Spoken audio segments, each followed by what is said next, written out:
They thought the Mongols were just primitive horsemen. They laughed at their clothes, their customs, even their messengers. But within 3 years, their cities were ash, their scholars were silent, their empire wiped from the map. This is the terrifying true story of how one insult destroyed an entire civilization. Welcome to History of World. We take you back to the early 13th century, to the deserts and cities of Central Asia. Here stood the mighty Khwarazmian Empire, a kingdom of culture, wealth, and pride, soon to be known for one thing: its obliteration.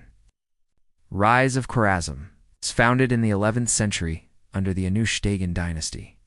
Its cities Bukhara, Samarkand, Nishapur were legendary.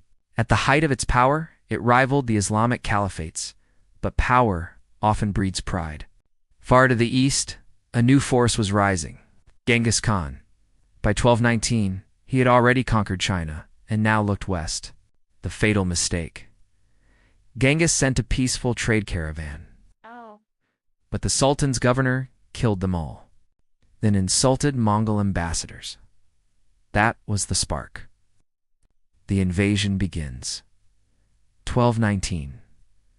Genghis Khan invades. Not to conquer, to erase. Otrar falls. Inalchuq is killed with molten silver. Then Bukhara. Then Samarkand. Then everything. Cities fall. Samarkand surrenders in days. Nishapur is leveled. 100,000 die. Skulls piled into pyramids. The Sultan flees, dies alone on an island. An empire erased. By 1221, the Khwarazmian Empire is gone. Not just defeated, erased. This was psychological warfare. The Mongols weren't just winning, they were terrifying. What destroyed Khwarazm? Not just Mongol strength, but their own pride. They underestimated a rising power and paid the price. History repeats. Rome, Byzantium, Qing China, all fell to the same pattern: arrogance, stagnation, collapse. How many empires will repeat this fate? So remember Khwarazm, the empire that mocked the Mongols and vanished forever. This is history of world. Now when you think of ancient conflicts, what comes to mind? Swords clashing, armies marching, maybe some siege towers? Well, not so far from the truth. There's more to warfare than meets the eye. Every battle, every campaign has its own story. And now you can explore them all with a new series. We start with episode 1, the death of Achilles. We all know the legend, right? Iliad, Helen of Troy, Paris, and that fateful arrow. But what's lesser known are the medical details. How did Achilles really die? Was it swift or long and painful? Watch and find out. You'll also discover how this legendary death changed medicine forever, and that's just the first episode. Over the next 5 episodes, you'll uncover stories like Julius Caesar's assassination, the Battle of Alesia, and more. And each one is told through the lens of real science and history. No silly reenactments here. These are real experts sharing fascinating insights. Plus, new episodes drop weekly, meaning fresh historical tales arrive straight to your feed every Thursday. Now let's get back to the video. Khwarazmians held their head high. Their cities bustled, their coffers overflowed, but Genghis Khan's shadow loomed large and dark. He wanted these lands, these riches, this silk, and none could stop him. The year is 1219. Genghis turns his steely gaze towards Khwarazm. His army, a force of nature, thundering across the deserts.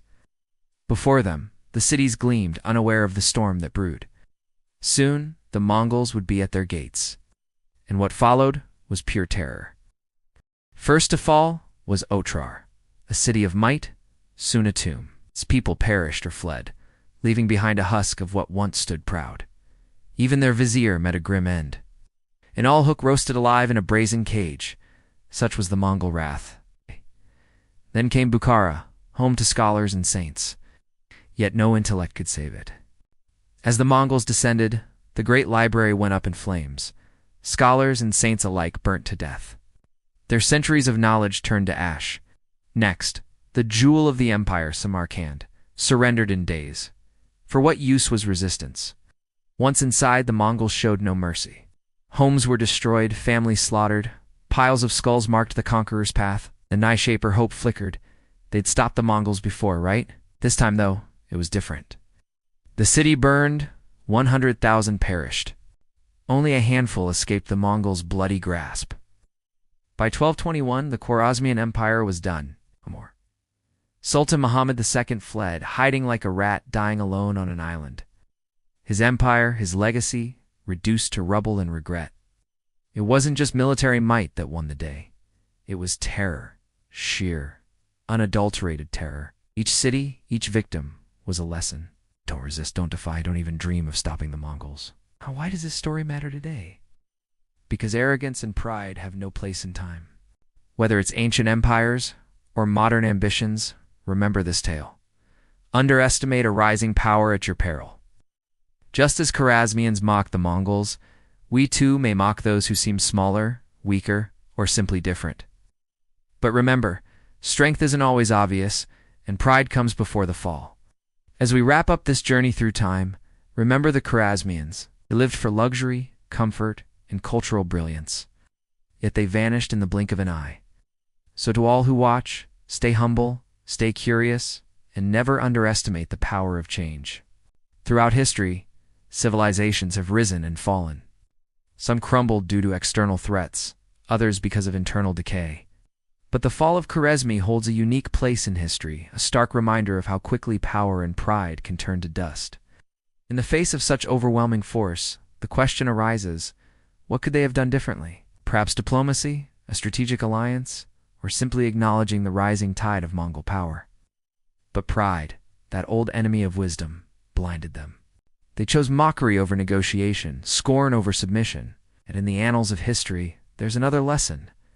Genghis Khan and his successors weren't just ruthless conquerors. They were also master strategists. Their tactics, born of necessity on the vast plains of Asia, proved devastatingly effective. Mobility, discipline, and psychological warfare were their weapons. They struck swiftly, decisively, and with relentless efficiency. However, the most crucial element of their success lay in the very essence of their being, their belief system. For the Mongols, victory wasn't just about land or treasure. It was about demonstrating the supremacy of their way of life, their religion, their customs, and their very identity. When they raised their banners, it was a call to demonstrate the superiority of the steppe way of life. In the clash between two such powerful forces, one driven by cultural pride, the other blinded by hubris, only one could prevail. And yet, amidst the destruction, there's a flicker of hope. From the ashes of Khwarazm, new ideas, new philosophies, and new cultures began to emerge. The destruction wrought by the Mongols inadvertently paved the way for the Renaissance in Persia and the scientific revolution in Europe. Destruction often serves as a catalyst for renewal in the tapestry of human history. So what should we learn from this? Perhaps that even in the darkest chapters of history, the seeds of change and rebirth can be found. Or maybe that every ending, no matter how brutal, carries within it the potential for a new beginning. Now, as we reflect on the fall of Khwarazm, let's keep in mind that history isn't just about winners and losers.